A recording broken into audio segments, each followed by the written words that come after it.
All right. Welcome to the Life Coaches Unfiltered podcast. I'm Desiree. We've got Dory and Michelle joining me. Woohoo! And this is where you can ask all the questions that you wanted to, but were afraid to ask of life coaches and about life coaching. So I'll let you ladies introduce yourselves. Who wants to jump in Dory, you first? go first. Go on. Okay, all right. Hi, I am Dory O'Neill, and yeah, that's Dory, like Finding Nemo Dory. I get that all the time, so I just thought I'd cut to the chase and just say that yes, that is me. My short-term memory is probably about the same. But yeah, that's who I am. I am a certified hypnotherapist and momentum coach, and work with a lot of young adults. Awesome. Go ahead, Michelle. All right, and I am Michelle. Yes, I do have that funny accent, and some people think that I'm from Mississippi. Whatever you want to think, whatever you want to think, but I'm originally from the UK. I am a life coach. I focus on elements of wellness with people, but I also help. So I help women and I also help those failing to launch graduate students get out of your house and get a job and be able to use their social skills to be able to survive in the outside world. And obviously, Desiree, you need to introduce yourself. Yes. All right. Well, I am Desiree Doucet, and I am a certified professional coach. I'm also a mental fitness coach and a grief educator. And I help Gen X and elder millennials navigate and grow through difficult life stuff, which usually happens in midlife. So if you're going through midlife and it feels like a bad infomercial where every time you turn, it says, but wait, there's more, and all the changes are coming faster, then you can swat them away like whack-a-mole. Give me a call and we can help you get some strategies to navigate that so you don't destroy your health in the process. Speaking from experience. Love that. Love that. I think we all speak from experience. Yes. Yeah. Yes. All right. So let's just jump into the first question. And I don't know if you guys have ever heard this. Like, when you tell people, people ask us, like, what do you do? Mhm. And like some of us will go into our yeah, I help statement or whatever, but some of us just say I'm a life coach. And people are like, what? I've heard about that, but what do you actually do? So who wants to jump in? Or do y'all want me to read what ChatGPT said when I asked Let's ChatGPT? read what Chat GPT said, and then I think we should put our spin on it. Yeah. Perfect. So this is when I plugged into ChatGPT, like, what is a life coach? ChatGPT answered, a life coach is a professional who helps individuals identify and achieve personal and professional goals. Unlike therapists who often focus on mental health and past experiences, life coaches concentrate on the present and future, guiding clients towards actionable steps to improve their lives. Mm. I mean, I would say Chat GTP is pretty spot on. And I think I did a bad job of explaining what I did because I did. I said I was a life coach. And so, I think I jumped into that hole. So you can whack me. I'll be the whack-a-mole today. Well, do you But I just did. I walked into that. side quest, do you have you ever played since you're from the UK? I don't know when you moved here, Michelle, but Whack-A-Mole was a game that we had at Chuck E. Cheese. Have you ever played Whack-A-Mole? Okay, so it was this game and it was like a flat thing and these little moles would pop up. There was little holes and the moles would pop up and you had this giant foam mallet and you had to beat the moles. But they like and then they would, like there was periods where you thought that all the moles, you would beat all the moles down and then they would start popping up really fast. And so when I say whack-a-mole, it's referring to that game. And so anyway, yeah. I'm not gonna whack you like a mole. I have no mallet, not with me right now. Anyway, No, no, you don't. I mean, it is hard to explain. So going back to what you It shared, is. it's hard to explain what we do yeah, for It people is. to understand it until you've experienced it. That's my perspective. yep. Yeah, Your I own. would agree.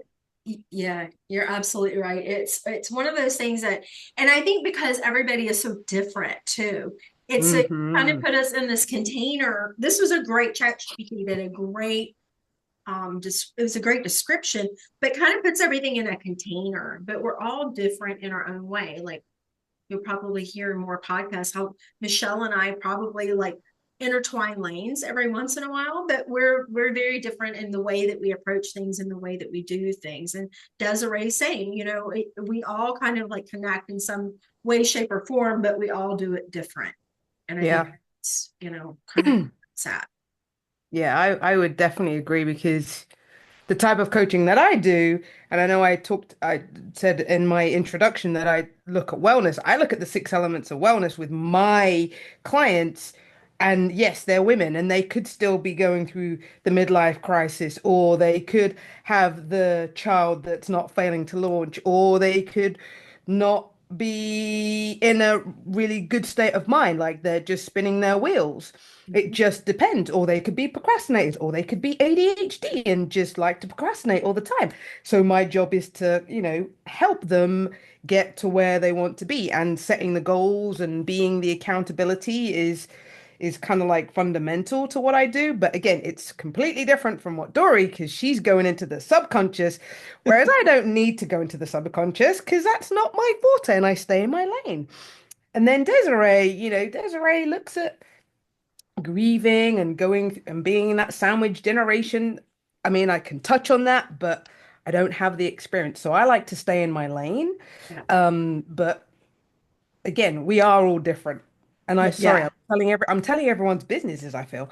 No, Um, that's totally fine. And the interesting thing is I was talking to somebody just a few minutes ago to see if they were a fit to work together. And I put it out there like I feel like it's in integrity for me to be like, that's not absolutely my wheelhouse. I can help you with this one piece of it.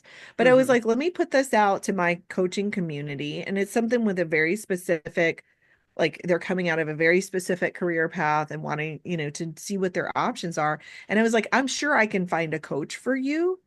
But that being said, I'm not saying no, let's not work together. I want you to talk and find the right person. Because just Mhm. like with therapy, it's all about finding this chemistry with the right person and the person that has the right experience for you.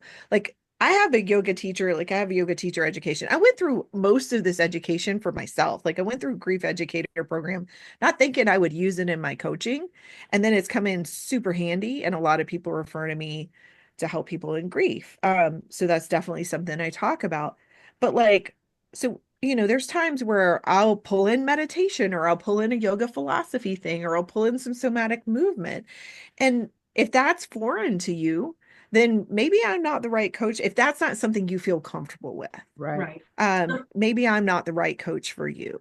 Yeah. Um, and so there are a ton of life coaches out there. It's about finding the right fit for you and your needs. That's It just my is. perspective.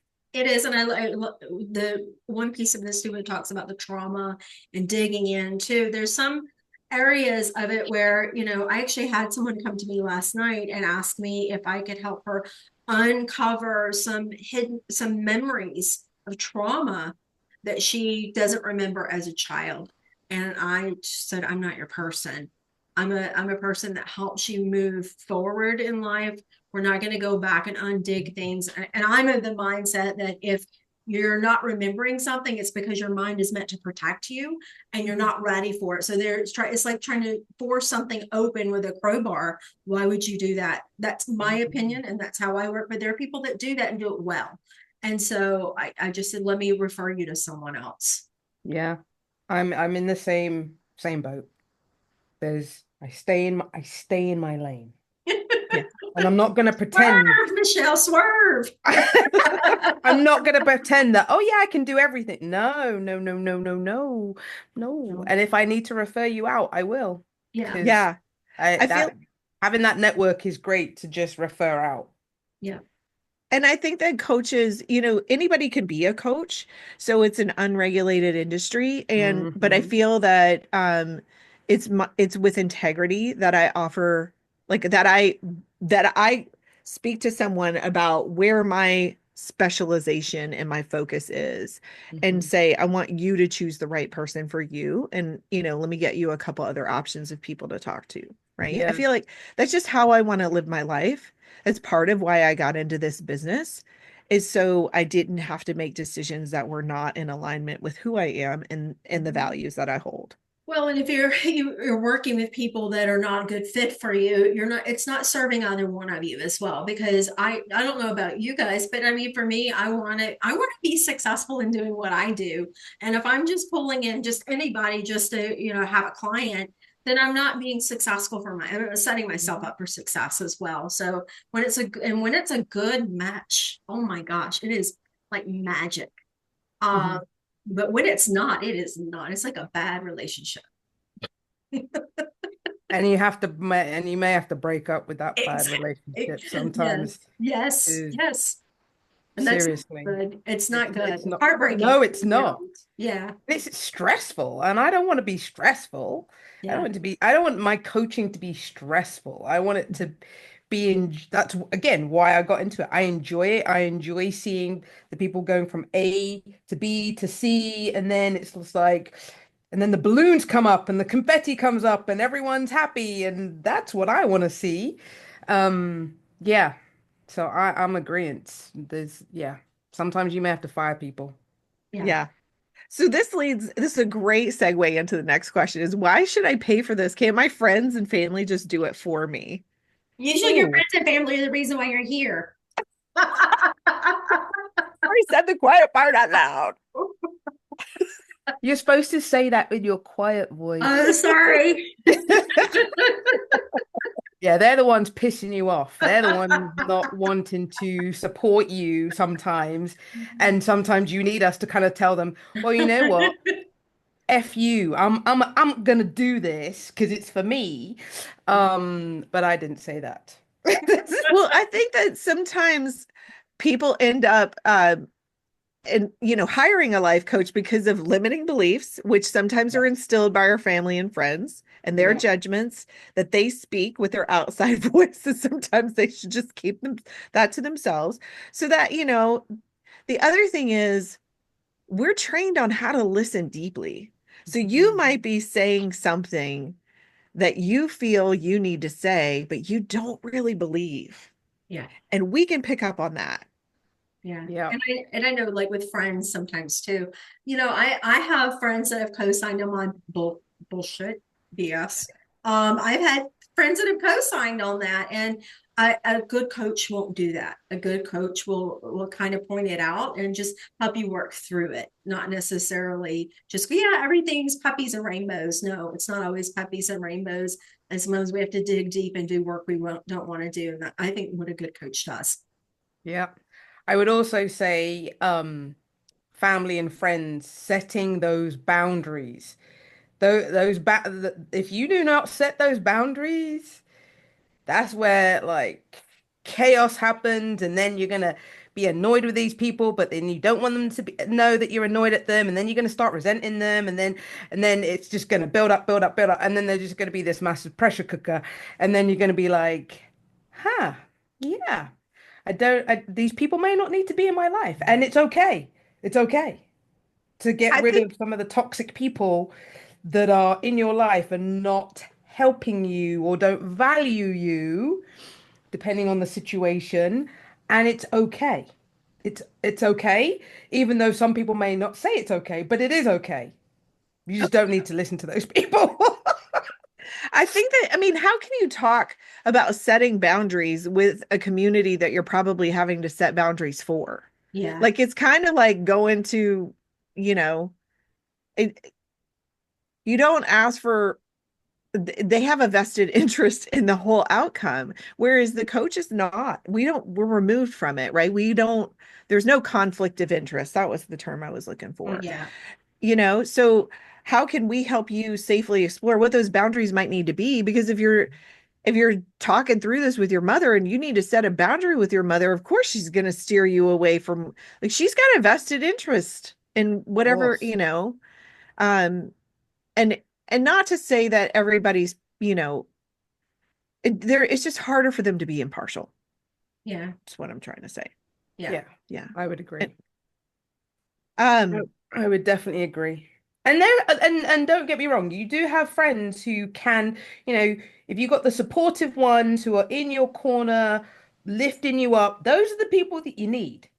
As well yes. as, having a coach just to kind of be that accountability because your friends may not be able to be there all the time, and the coach is going to be there because that's kind of what you pay them to do, to be Well, there.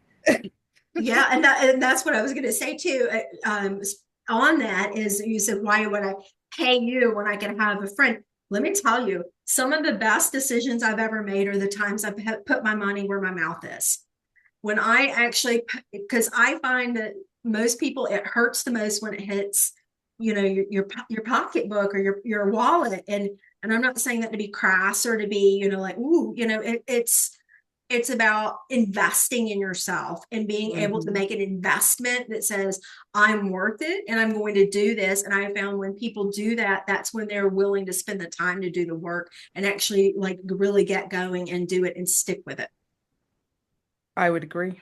That's my gym membership because my gym membership is expensive. It's expensive. It's not the 19.99 at Planet Fitness. I'm so sorry if anyone works out at Planet Fitness, but I pay a lot of money to go to the gym. And if I don't go, I'm pissed. Yeah. I have the Because 1995 gym membership and I have been 0 times this year, as many times as I've been saying that I want to go. So you're absolutely right. We're still in yeah, January, Dory. It's okay.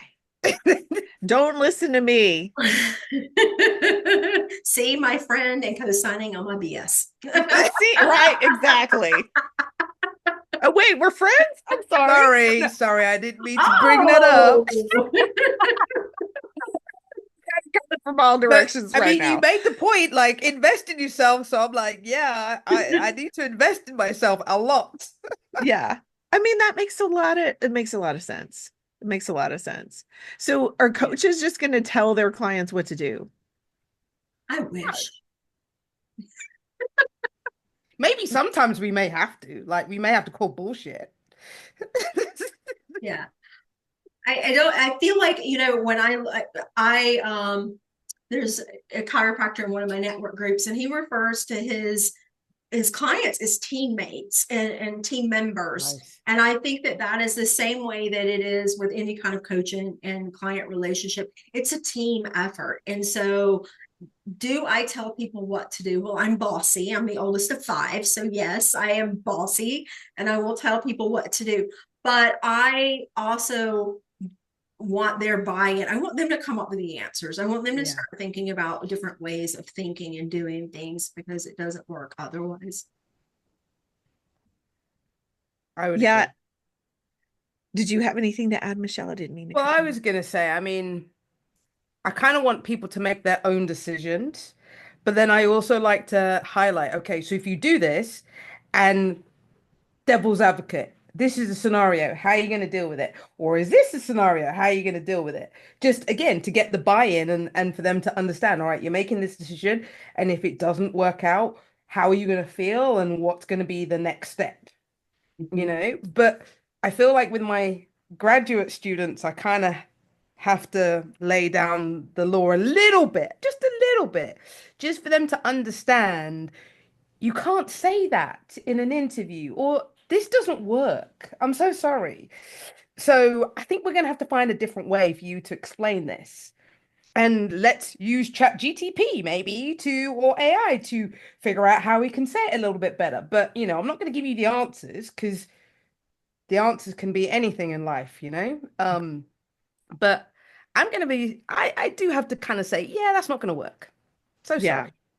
I think that the thing that I love about coaching, I mean, I'm not going to lie, y'all, the first weekend of coach training, they were like, we don't give advice. And I was angry because it was like, well, I went through all these terrible life experiences so I could tell people how to survive them. And now you're ripping away my superpower. Your mess is your message, and I'm just a mess and I have a message, right? And so I was mad. And then they were like, then the trainers were like, well, who's angry about this? And my hand shot up and I was very, emphatic about it. And they explained some things, some key concepts, which I think are really important in coaching. And the first is we haven't lived our client's life, right? So how do we know the answer that's right for them? So that's a key tenet that I walked away from that conversation with. And the second is when they make their own decisions, they're going to have more skin in the game to actually follow through. So, but yes, sometimes there is a time where I will drop resources with their permission. Um, I Brene Brown says, once you see a pattern, you can't unsee it. And I think that's the most frustrating thing in coaching is sometimes we can see exactly what's blocking them. And in coaching, we can offer like, I see a pattern. Would you like me to share it with you? Or, I have a theory about what might be standing in your way. And the thing is for me is that the coaches or the clients are always at choice. They're always in the driver's seat in my coaching sessions. And so, yeah, I think sometimes it is nice to nudge them, but I do it with permission because that's kind of how training instilled it in me. And that being said, we all come from different coaching schools, and I love that we have different modalities. So maybe I'm being a little too stringent. Sometimes I err on the side of caution. I feel like Sheldon Cooper in that way. I think you have, I think you have to do with what you're comfortable with too, right? Some people pull upon intuition, and you coming into a session with a client, I may come in with a set of ideas of what how I think the session is going to go that day, what we're going to talk about, and some exercises in my back pocket, how I'm going to tie that together with hypnotherapy, and this is what we're going to do. And like I had one client who I was going to teach her how to meditate. And so I brought my meditation pillows in. I had them set up lovely in my office, was ready to do it. And like, this is what we're going to do. And she walks in and she's in tears because her and her boyfriend of a year and a half had broken up and she was in shambles. And I had to change gears quickly and know that that's not what she needed right now and do something differently. So I think it's about being flexible and knowing what each client needs differently. Like Michelle said, some clients need to be kind of a little bit more like guided toward what they need to be doing. And then some clients just figure it out, just as you're kind of sitting there and have like an aha moment or whatever. Yeah. No, definitely. I mean, I feel flexibility is definitely key because as you said, you had the meditation all set up, but it's like, oh no, we're going in a different direction. And I feel like that's every single one of my coaching sessions. Like, we'll focus on something and then all of a sudden it will just take a left turn and you're just kind of like, okay, we're going there, let's go. Let's go. Here We'll we go. halt we'll halt what we thought we were going to do and we'll go this left turn and let's discuss it. So again, it's you kind of got to be ready and on your toes a little bit, I feel. Because it's different. I feel again, each coaching session I plan out, it's different. So I'm just like, all right, just roll with it. And it comes to like what Desiree says, that active listening and really Yes. knowing where you need to head based upon what they're saying and also being able to hear what they're not saying. Mm-hmm.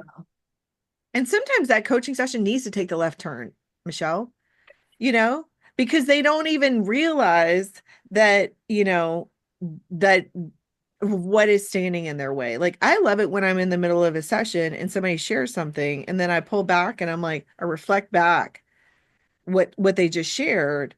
And then, I have have an observation or I have an intuitive hit. Is it okay to share that? Yes. And then, okay, well, when you talk about this problem and then you just shared what you just shared, of course, like that makes a lot of sense because it's really a bigger change than what you were saying on the surface. Oh You yeah. know, I have a problem with A, B, and C, and it's like, okay. And so we're working through that. And then you realize that there's a whole nother level up above that Mm-hmm. of the stresses that are interacting with that. And when they can start to see that, then because a lot of times it's not on their radar. Mm-hmm. No. You're right. You're absolutely It's right. not. You have to peel that onion. You Yeah. peel those layers off, and then sometimes the full picture will come out to play, but at the beginning it doesn't. And then you kind of think, what's going on? You kind of like take that step back, like, what's going on? Like, Yeah. what? Okay, there's something else going on. There's much bigger things going on that we need to address before we even like consider this, because this is affecting this. And if we don't deal with this, then you can't do the X. Do y'all have So, any examples of when that's happened to you? Michelle, do you have something like that? oh gosh, yes. Um, so one of my graduate students, he was he was lying to me. He was lying, telling me that he was doing all the things. And he was just like, yeah, I can do everything, la la la. And so then I think it got to session 4. And I just kind of said to him, I said, have you really done all of these things that that you said you've done? And he was and his mother told me that he hadn't done it. And I said, have you really? And he was like, yeah. I said, I'm kind of not believing that. And then he was just kind of like, no, I've been too overwhelmed. It's overwhelming, and I just can't focus. And I'm like, but you need to tell me these things, because if we're doing too much and you're getting overwhelmed, then we're not getting anywhere. Yeah. And then other things started to come out with regards to he wasn't sleeping that much. And so, he wasn't getting enough sleep. So then he was feeling really tired. And so then he wasn't motivated. And so I was just kind of like, okay, let's put the brakes on. All right, why are we feeling tired? What time are we going to bed? Why are you not sleeping? Well, I'm not sleeping because I'm anxious, because I don't have the job. And and I was like, okay, so let's go back. Let's start focusing on your sleep first. Hmm. Because once you have the sleep, then you're going to have energy. Then you're going to be able to look for jobs. And then you're going to be able to go to the interviews. But you can't go to the interviews looking all tired and everything. So we need to kind of address this first. Yeah. So it was just crazy, because he thought he could do everything, and he couldn't. And then it was just kind of like a snowball. And I was like, all right, let's roll it back. Let's just put a halt on it. Let's focus on the sleep, and let's get you feeling better, and maybe get you some vitamins, and just get you feeling better. And That's we what did. But that's what And you're we talking did. about, it being like it's the whole thing. It's not just going and Yes. having a session. You're now talking about sleep and making sure you're eating right and all of those different things. And Desiree, you probably have the same too, right? Yeah. I had a really great example of this where somebody came to me and they said, I have a lot of anxiety. And I was like, okay, let's talk about the source of the anxiety. And they were moving in, they had a new relationship. It was the next step in their relationship, right? And so there's lots of anxiety around that. And so we started exploring it. And then it came out in conversation that this person was moving from one type of lifestyle to a very different type of lifestyle. Like they lived Ah, in a very, in kind of a country setting, 3 miles from work, and they were moving to an urban setting and, no known support system. And so it was like, whoa, whoa, whoa. Like there's a lot more to this than just the anxiety of moving in with a mhm. new partner. This is a lifestyle change. Yeah. And when this person could realize like, okay, there's where my anxiety is, then we could start working on her brainstorming some strategies of how do I set myself up for success in this Yeah. role, in this change, right? Because it wasn't necessarily about the person she was moving in with. It was about how her life was going to change. And she didn't realize that until we were in conversation. And it was Right. probably midway through a 60-minute session. Like, Mm-hmm. it's not something that was top of mind. And it wasn't evident to me when we started the conversation. And so it was one of those things. And then once people realize, it gives them a shifting perspective or a different lens, and a safe place to share things and to process. And that Yeah. is invaluable, you know? Um, so many times we don't have those safe places to process. And by a safe place, I mean remove from judgment, like confidentiality, that kind of stuff. Because we Mm. talk a lot about, well, this is a safe space. And then, you share something confidentially, and then you learn that your whole friend group knows it, right? Yeah. It's Hmm. not what coaching's about. It's about a confidential space to be curious, not judgmental, in the words of Ted Lasso. Um, and so Love Ted Lasso. I Love Ted know, right? Lasso. I binged it over Christmas. It was like the best freaking Christmas Amazing. ever. So Yeah. amazing. Do you have an example, Dory? I do. Yeah. So, a lot of times I always say people walk through the door and you don't know you don't really know the full story of what's going on. But sometimes parents hire me to help their young adults so it's not the young adult themselves, but the parents hire because they're like, okay, so this particular person was about to get fired from their job. The parents knew this. They were concerned about what his next step was going to be. They hired me. We started working together, and within like the first session, I knew there's a problem with alcohol underneath the root of this, and I'm in recovery, and I don't hide it. So for me, it's I know how that is a foundation that has to be fixed before you can build anything else. I told the client it's like building a house on sand if you're going to be building on top of addiction. So we need to get that underway of healing before we can start building the actual house. And so yeah, that was one of those times where I was expecting it to be sort of oh, we're going to talk about like, what do you want to do? What's your life's purpose? And come to find out there was like an addiction problem, and it had to totally change gears, and the entire my programs are usually 16 to 12 to 16 weeks. The entire program had to shift and pivot and go a different direction. That's a great example. Hmm.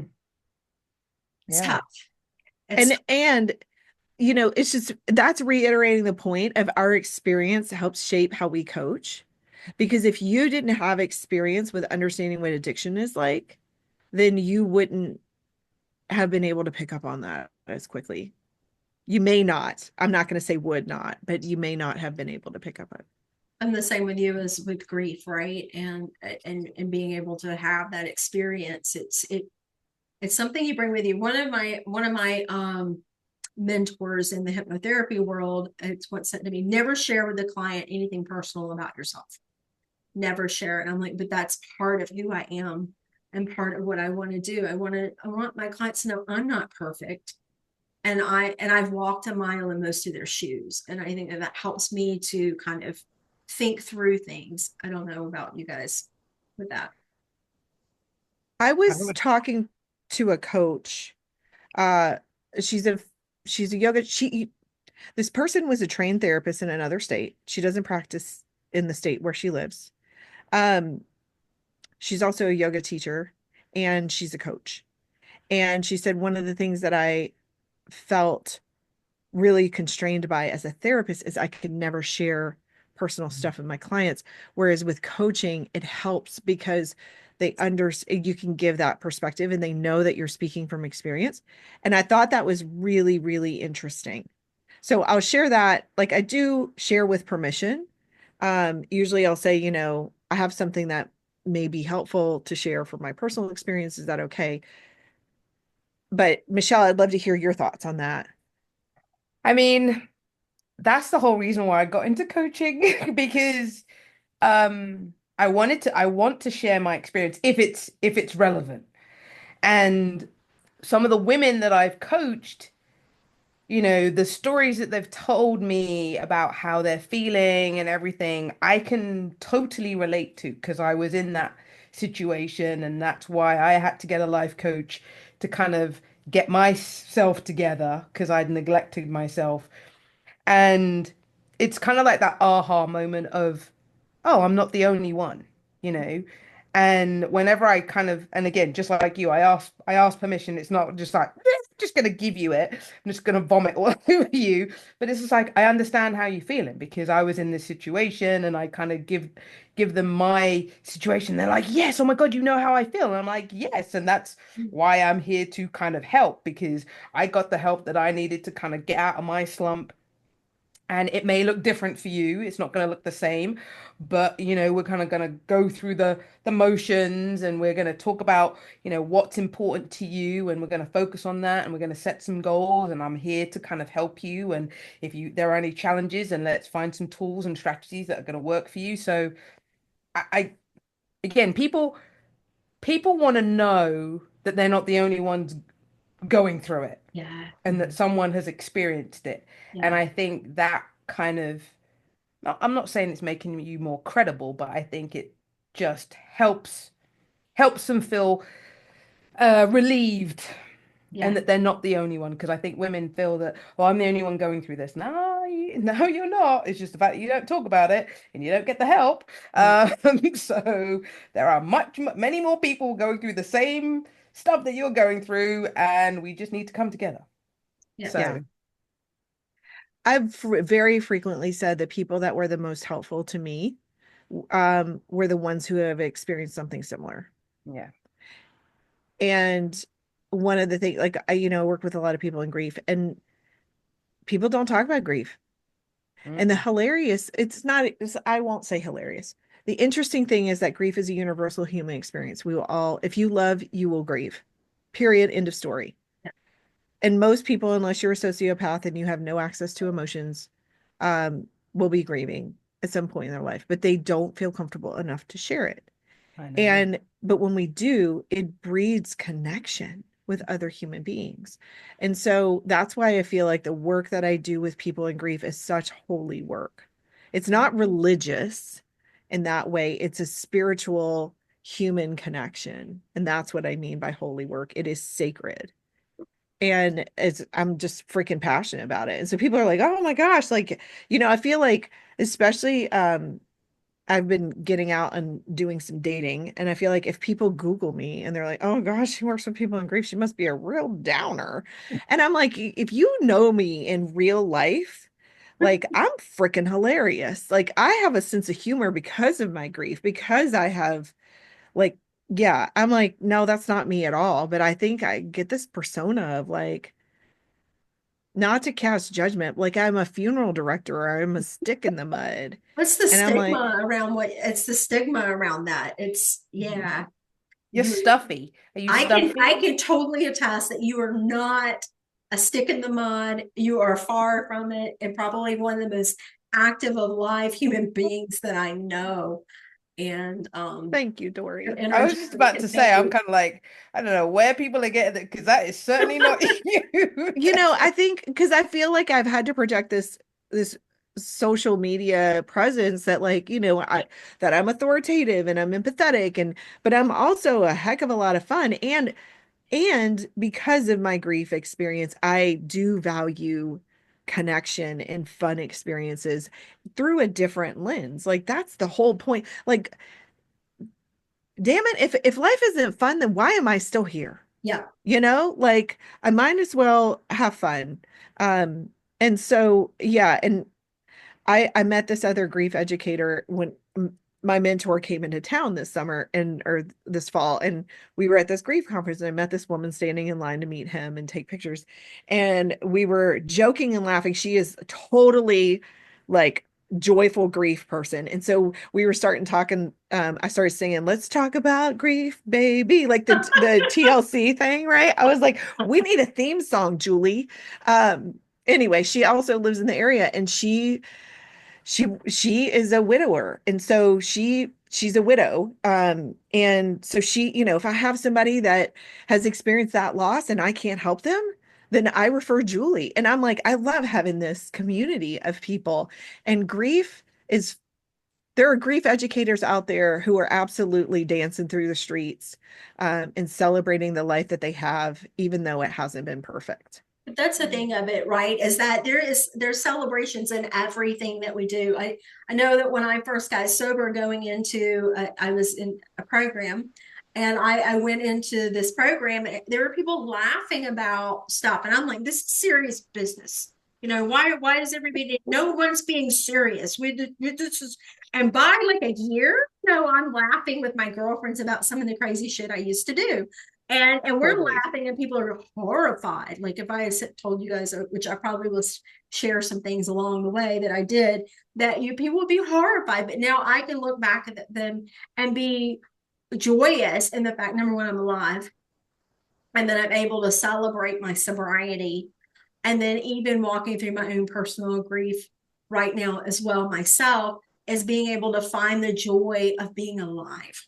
And I think that that's really what it's at. And Desiree, I can attest, having you as my friend and going through grief, the way that you help people find joy even in the moments of sadness is incredible. So I applaud what you do. I think it's incredible. Thank you, Dory. Oh. I will not cry. Will not cry. Yeah, I got the box of tissues. Oh, sorry, we're virtual. Sorry. Ah, We I want love you, to take ladies. the last bit of time and just kind of go through real quick about what we do and how we are a little bit different, so the audience knows sort of where what we do. I love that. Dory, why don't you? Well, let's let Michelle kick it What off. is that, Michelle? Why Because you me? have the best accent. Oh, I just want to listen to you. you're so This is good. nice. And that is so, just talk. I'm going to close my eyes. How do people think you're from Mississippi? We need to unpack that one night around happy hour. No, we don't. Yeah, around happy hour. Well, mocktails, because I don't drink either by choice. Well, I'm doing dry January right now, so but yeah, the whole Mississippi it was some guy trying to chat me up, and I'm just kind of like, all He right, was trying to you pick you up. are not educated, so that's it. Um Dude, maybe he was for, oh, I'm shut up. I'm gonna shut up. mhm. Tell us a little bit more about what you do. Yes, I will do. So again, I focus on women and graduate students. So for the women's side, I would say I'm going to say there's no rhyme or reason. People come to me because they are maybe stuck in what they were doing in their lives, or they were stay-at-home mom, and they're like, all right, what do I do now? What do I, where do I Mhm. go? Kids are at school. I'm doing nothing. I want to do something for myself. I might want to open a business. I may want to get a job. So I'm kind of there to kind of build their confidence because they're lacking in confidence. Like, I can't do anything. I've been a stay-at-home mom. I don't have the skills. Yeah, you do. Come on. You've got a lot of skills. So, kind of helping them build their confidence, their self-esteem to kind of say, you can go and do anything. We just need to obviously get your resume taken care of, and I have extra help for that. And then we need to obviously practice interviewing and stuff like that. But then also some of the mothers who are working and have kids can't time manage. They're terrible at managing their time, and they're like, I never have any time. And I'm like, okay, so let's see what you do. Let's look at what you do during the week, and let's carve out time. Like, I want to exercise, I want to do this. And so we will go through like a fine tooth comb of where we can fit it in. And then again, there'll be those limiting beliefs. Well, I can't do this. And I'm like, why can't you do it? Why? Who is telling you no? Is there a book that says it? Is there a book that we can buy that says you cannot do this? So kind of working, it's just when I say that to people, they kind of look at me as like, why are you being such an ass? And I was like, but is there a book? Because I want to know, because you can do anything that you want. Um, and then I've got people who are in toxic work environments. Mhm. And again, not setting those boundaries with their bosses and just working themselves to death, and then again neglecting their health and wellness, which to me in my practice is like the foundation of everyone's everyday life. And that's kind of like what I focus on. People's like, so are you health and wellness? And I'm like, I could be, but we can go down other rabbit holes of what I cover. And then so that kind of gives you a picture of the women that I'm kind of working with. Then we've got the graduate students who have graduated, struggling to go out in the workforce, and it's the job market is tough. Again, lacking the confidence, lacking the self-esteem, not knowing where they want to go, having the parents moaning at them and like, get off your ass, stop playing video games, go and get a job. They don't know where to go. Their resume's not great. Their interviewing skills are pretty terrible. They're not turning up dressed properly and, having to kind of coach them with their social skills, again, helping them with their resumes, cover letters, making sure they shake hands with a person at an interview. I mean, simple things, simple things that we probably take for granted. Um, I will say I'm kind of like that parental gap between what the parent's doing and what the child's doing, and I'm kind of bridging that gap and helping them and being that non-objective person to kind of like, yeah, this ain't gonna fly in the real world. I know you're not gonna hear it from your parents, but I'm just telling you from expertise. And then I will get some of my people in my network to interview you, and they'll give you the feedback, and I do that with my clients. And then there's this kind of like eye-opening scenario of, oh yeah, I really can't say this. And it's just like, no, this is the feedback that you're going to get from these people who are in my network who do this for a living. And And no, that's invaluable. Yeah. seriously. It saves them a lot of time. Saves them a lot of time. So I'm kind of speaking to, I would say I'm kind of speaking to the same people. I'm speaking to women because they may have their child sat on the couch doing nothing, and so I can help them. But then they're stressing about what they're doing and then how they are living their lives. And, is this the right relationship for me? And da da da da, and this, that, is this the right job? So many things. And, ADHD, I know I spoke about it at the beginning, but ADHD can have a real effect on how people go on in their lives Mhm. and procrastinate, and then they're frustrated and they're resenting themselves. And it's kind of like, but you have ADHD, and sometimes that can be debilitating. And then we've got the women who are going through perimenopause. I'll put my hand up. Yes, that's a pain in the ass right now. Um, so that can also have an effect on what's going on in here in your whole body, what's happening at work, because you can't function because you've got the brain fog and this, that, and the other, and what do I do, and who do I see, and my doctor's gaslighting me, and all those things. So I do Yeah. it. I can't say I do it all because I don't deal with grief and I don't deal with the subconscious mind. So, but I help people set goals, and I would say right now I am 90% success rate, because there's the 10% is the client that I got right now, and they're not getting a job, and I don't know why. Um, because they're a graduate and they probably don't want to work. But there we go.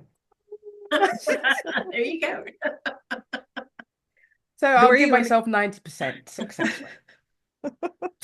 That's awesome. And, Dory, you want to go? and that was an honest answer. Yeah.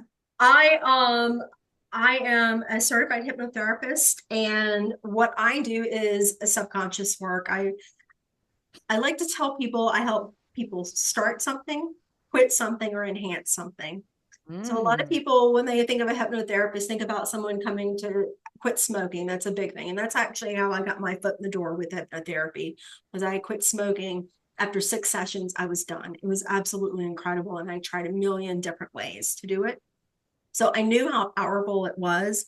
But my sweet spot is actually working with young adults. I work with them different than Michelle. Michelle's helping them get out in the world, get hired, and all of those different things. For me, it's around emotional well-being. It's around the stress and the anxiety and all of the different things that come with that.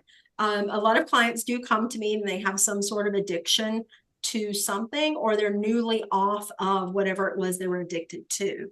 Mm. So whether they're a couple of months sober or months sober of whatever that is, and they're trying to figure out, how do I do this sober thing and do it well and live a life. I always said it's living the life that I got sober for. And that is so important because a lot of people put a lot on the line to get sober. and they put a lot on the line to give up all of their habits and things like that. And then when they look around and go, well, this isn't quite how I expected it to be, and they get disappointed, and the temptation to go backward comes into play. So I really, it's my favorite area, is working with people to do those types of things and finding their best life and work through with hypnosis. There's a lot of weird thoughts around hypnosis. A lot of people, when they think of it, they think I'm going to make them cluck like a chicken, or better yet, get naked. And number one, I cannot do that in my office. There'll be all kinds of like problems around doing that. And oh my God. Cluck, cluck. I'm sorry. I'm at the cluck like a chicken. that has me in hysterics, because I'm like, what? But that's what people think of. They think of the Vegas show that you go and people actually get on stage, and they go through, they have a hypnotist that gets on stage and will actually make people cluck like a chicken or get naked or whatever it is that the hypnotist wants them to do. And what I tell people is that I can't make you do anything you don't want to do. It's all a part of what you want to do. Your subconscious is meant to protect you, and it is always scanning everything. And so if I say something that disagrees with their core beliefs, it will kick it out and just be like, yeah, we're not doing that. And that's where I think a lot of times when it comes to the buy-in and people actually buying into what we're going to be doing together is so important, because they don't have the buy-in, it will not work. And so I love being a hypnotherapist. I love being, coaching people. People do get homework when I work with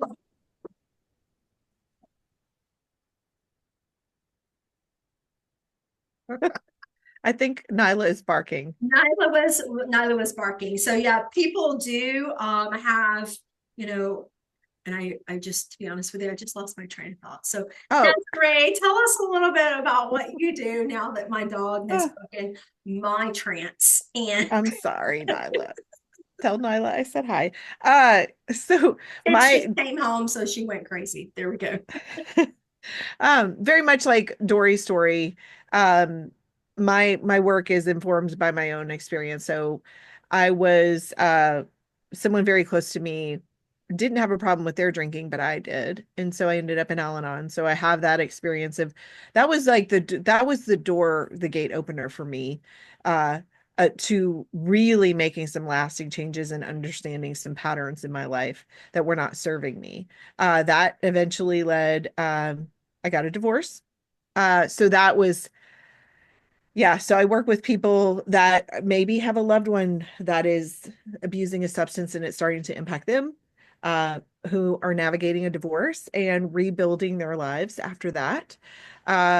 Another thing that I personally experienced, my mom had ALS and passed after her journey with that. So we found real joy in that, even in that period of knowing that there was no treatment available, that we still had moments of joy. And so helping people in those scenarios give themselves grace, understand what their loved one might be going through. That's a passion of mine. I also lost my dad in my early 20s, and understanding, going to grief educator training really helped me understand that grief experience from a different lens. So that's why I'm so passionate about grief, because it has impacted my life, my divorce, and the loss of both my parents. And I've experienced job loss, and that is a sticky wicket, as they say. It can mess with your mindset. And just if I can explain that to people and help them have some grace for themselves, for getting back on their feet. So all of those opportunities are transitions. They're opportunities for us to grow. And a lot of times we can get stuck in our stories and say, all these things happened to me and my life sucks, and here's why. And so I try to flip that on its head. And I do that with a couple ways. So tactical mindfulness, which is Shirzad Shamin's positive intelligence program. I nicknamed it tactical mindfulness because it's a mindfulness concept, but it helps you in the moment shift. That's been a huge stress reducer in shifting. people's mindset. So that's a tool that I use. I do some meditation. My favorite is to combine yoga with positive intelligence. So I'll do my own personal practice of yoga, and I have my eyes closed and I'm just focusing on how I feel in my body. And that really helps bring calming and peace. So, I've got my coach training, which is based on energy levels. I love it. And I love to explain those concepts to clients, but I also really am passionate about grief, but finding joy and remembering the love, and giving yourself grace during that. So anyway, because a lot of times we sit in shame and that's not necessary. No, It's beautiful. it's not. Yeah. All right. Well, I think we're a little over an hour, but y'all, that was a really great discussion. I've enjoyed spending time with you ladies. Yes. Good Yes. fun. And this is the first episode in our series. We're going to do 10 episodes in this season. And we'll be back in a couple weeks with another episode. So if there's a topic that you guys are interested in hearing, reach out to one of us. We'll get an email set up where you can submit questions. But yeah, so think about what are those questions that you have about life coaches, life coaching, or want to ask a life coach, and we'd be happy to potentially explore them. Any Yes. parting words from y'all? I'm good. All right. I kind of Thank feel you. like we've explained everything. I'm like, Bring the questions. Bring them. Any question. Nothing. yeah. We're unfiltered, so bring it. Nothing is off limits. Awesome. Well, thank you, ladies. Michelle for will joining. answer everything. Yes, and her lovely Unfiltered. British In accent. her Unfiltered. accent, she can make us bad news sound good. So Yes. That was Perfect. so funny. thank you. All right. Well, thank you so much. Bye, everyone. Bye.